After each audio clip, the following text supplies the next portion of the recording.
Materi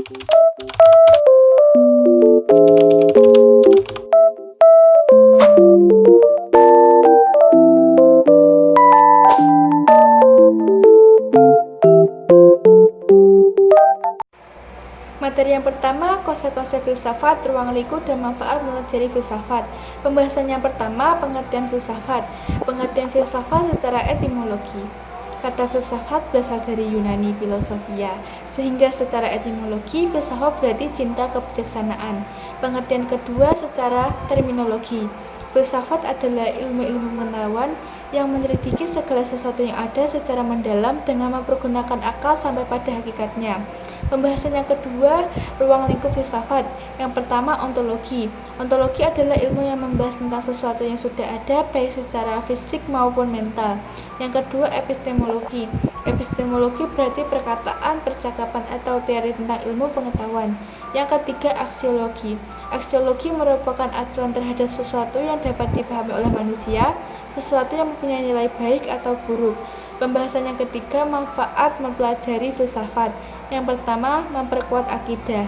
Yang kedua, sumber ilmu pengetahuan. Yang ketiga, penghubung ilmu dan agama. Yang keempat, mengajarkan berpikir kritis.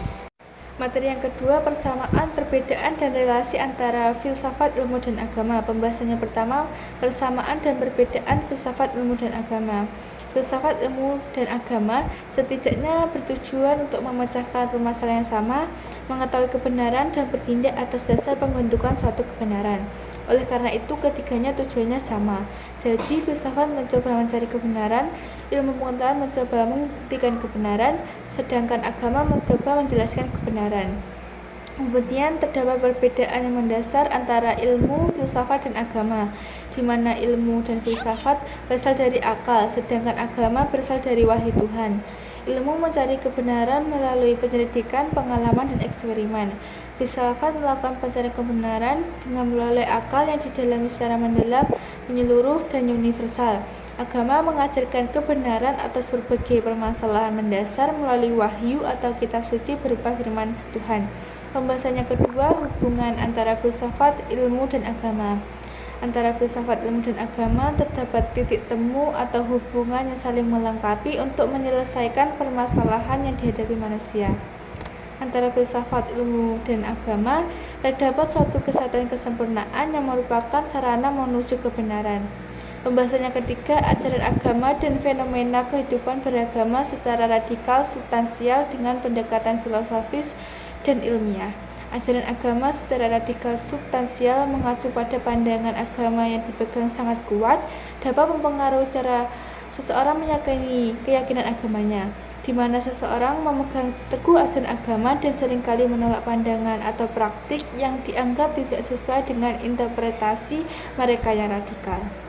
Materi yang ketiga, filsafat, ilmu, dan agama dari segi objek, metode, dan pendekatan sumber dan sifat kebenaran. Pembahasan yang pertama, objek filsafat, ilmu, dan agama. Dari segi objek, filsafat memiliki objek kajian yang lebih luas daripada ilmu. Jika ilmu hanya mencakup wilayah fisik, maka filsafat menjangkau wilayah fisik maupun yang metafisik. Sementara agama dengan ajaran-ajarannya yang terkandung dalam kitab suci Tuhan diyakini sebagai memiliki kebenaran mutlak. Agama dimulai dari percaya, sementara filsafat dan ilmu dimulai dari keraguan.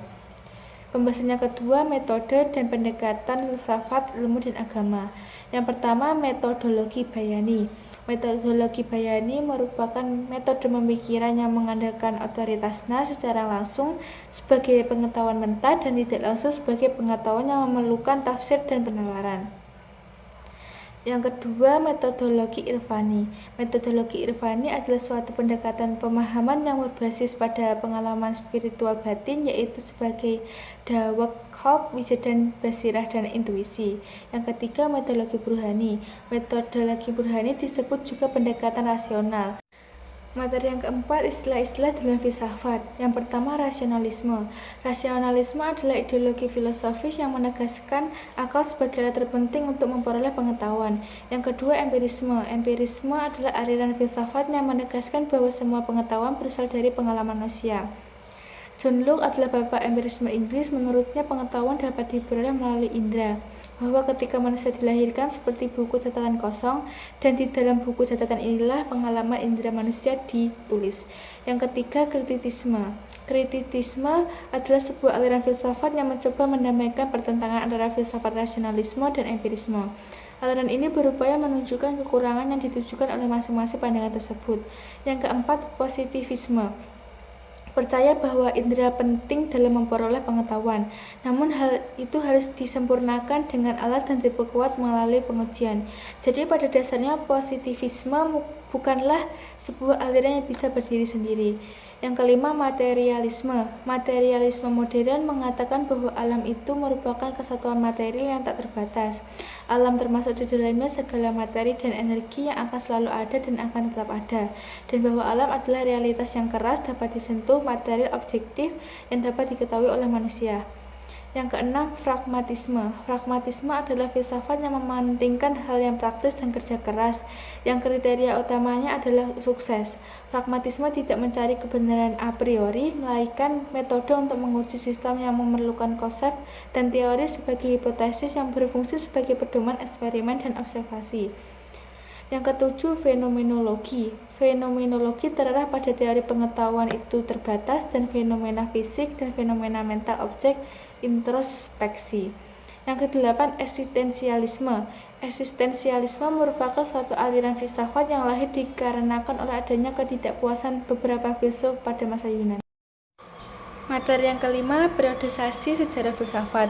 Pembahasan pertama, periode Yunani klasik. Masa ini merupakan masa yang sangat penting dalam sejarah peradaban manusia, karena pada masa ini terjadi perubahan pola pikir manusia dari percaya pada mitos menjadi lebih rasional. Kemudian mitos perlahan mulai tersingkirkan oleh logos, sehingga lahirlah filsafat.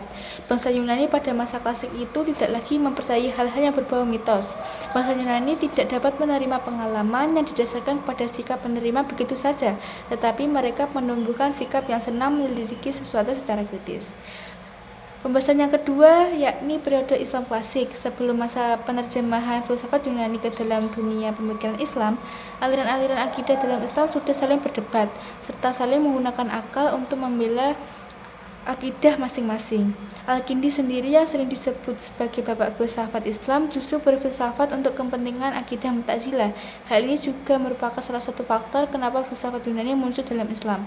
Pembahasan yang ketiga, filsafat abad pertengahan. Filsafat pada masa pertengahan dibangun oleh keyakinan dan iman Kristiani. Artinya pemikiran filsafat masa pertengahan didominasi oleh agama. Pembahasan terhadap semua persoalan harus selalu didasarkan keyakinan mutlak dari ajaran agama, sehingga cara pemikiran filsafat bersifat teosentris. Filsafat pada masa pertengahan dicirikan dengan adanya hubungan erat antara agama Kristen. Pembahasan yang terakhir, periode modern. Masa modern adalah masa pembaruan yang berawal terjadi di Barat. Masa ini diawali dengan masa Renaissance yang berarti kelahiran kembali kebudayaan Yunani dan Romawi. Masa modern merupakan masa tegaknya corak pemikiran filsafat berorientasi antroposentris di mana manusia jadi pusat perhatian filsafat masa ini. Masa modern sering disebut sebagai masa pembentukan subjektivitas. Materi 6, alam pemikiran filsafat Yunani. Pembahasan pertama, para filsafat Yunani dan coraknya. Yang pertama, Sokrates. Di antara sumbangsi pemikiran Sokrates adalah bahwa fokus pemikirannya tertuju pada penemuan hakikat manusia. Yang kedua, Plato. Plato adalah murid Sokrates. Pemikirannya dipengaruhi oleh keyakinan bahwa dunia nyata adalah bayangan dari dunia ide yang lebih sempurna. Yang ketiga, Aristoteles. Ilmu yang didapatkan dari Akademi Plato menjadi cikal bakal pandangan filsafat Aristoteles yang sistematis. Pembahasan yang kedua, perbedaan antara alam pikiran filsafat klasik, pertengahan, dan modern. Yang pertama, filsafat periode klasik. Filsafat Yunani telah mencapai kejayaannya sehingga melahirkan peradaban Yunani. Filsafat Yunani telah menyebar dan mempengaruhi berbagai bangsa, diantaranya bangsa Romawi, karena bangsa Romawi merupakan kerajaan terbesar di daratan Eropa pada waktu itu, sehingga muncullah filsafat Eropa yang tak lain penjelmaan dari filsafat Yunani. Yang kedua, filsafat abad pertengahan.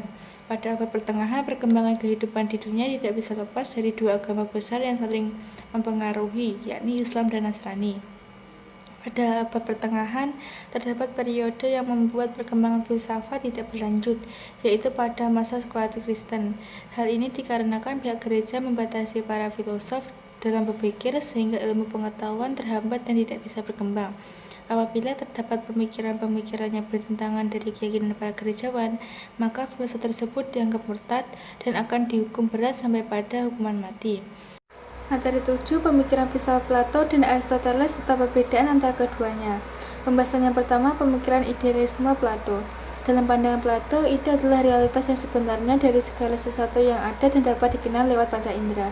Aliran idealisme mendasari semua yang ada dan yang nyata di alam. Aliran idealisme berusaha menerangkan secara alami bahwa secara metafisis, pikiran barulah berupa gerakan-gerakan rohania untuk menemukan hakikat yang mutlak dan murni pada kehidupan manusia. Pembahasan yang kedua, pemikiran realisme Aristoteles. Realisme Aristoteles didasarkan pada prinsip bahwa ide-ide bisa ada tanpa masalah, tapi tidak betul bisa eksis tanpa bentuk. Aristoteles menyatakan bahwa setiap bagian materi memiliki sifat universal dan khusus. Beberapa pemikiran Aristoteles diantaranya logika, ilmu pengetahuan, etika, dan negara. Pembahasan yang ketiga, perbedaan pemikiran Plato dan Aristoteles. Menurut Plato, ide itu objektif. Ide tidak tergantung pada pemikiran, tetapi pemikiran tergantung pada ide. Ide-ide ini kemudian dihubungkan satu sama lain sehingga memungkinkan munculnya pemikiran. Plato percaya bahwa ide muncul lebih dulu. Menurut Aristoteles, ide muncul dari pengamatan yang dilakukan oleh manusia itu sendiri.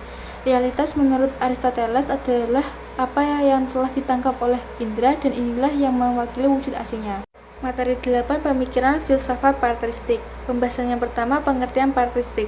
Nama patristik berasal dari kata Latin patras yang berarti bapak-bapak gereja, bapak yang mengacu pada pujangga-pujangga Kristen. Secara kronologis mereka masih termasuk masa kuno, tapi dari sudut perkembangan sejarah filsafat mereka dipandang sebagai masa peralihan menuju pemikiran abad pertengahan. Pembahasan yang kedua, sejarah filsafat patristik. Dalam sejarah, pada awal abad Masehi, agama Kristen telah tumbuh dan berkembang dalam berbagai bentuk yang mengagumkan, yang ditandai dengan kecanggihan intelektual Thomas Aquinas tentang eksistensi Allah. Sejarah menunjukkan suatu pergumulan yang menentukan hidup dan mati agama baru ini, di mana-mana agama Kristen ditentang, baik oleh penguasa maupun oleh para pemikir pada waktu itu. Konfrontasi adalah suatu permusuhan pertentangan antara blok barat dan blok timur. Materi 9, kontribusi Islam dalam pemikiran barat modern. Pembahasan yang pertama, corak pemikiran filsafat Islam. Filsafat pindah ke negeri Arab setelah datangnya Islam. Setelah kaum muslimin membentuk suatu negara raksasa yang membentang dari penghujung negeri Cina di timur sampai ke penghujung semenanjung Andalusia di barat. Mereka telah menerima dan memegang panji-panji peradaban dunia, mendalami berbagai disiplin ilmu dan seni, serta merenungkan dasarnya.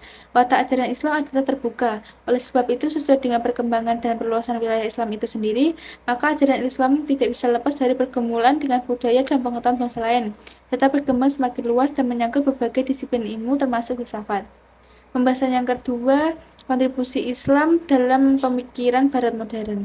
Perjumpaan Islam dengan Yunani mendorong para filosof Muslim untuk mempelajari karya filosof Yunani, menerjemahkannya dan kemudian mengembangkan sehingga turut memberikan sumbangan pada kemajuan peradaban Islam. Namun Islam memiliki jasa yang besar karena Islam yang menyelamatkan peradaban Yunani pada awal Islam yang hampir tenggelam. Kemudian dilanjutkan Islam dengan Barat saat berada di bawah kekuasaan dinasti Umayyah yang berada di Spanyol.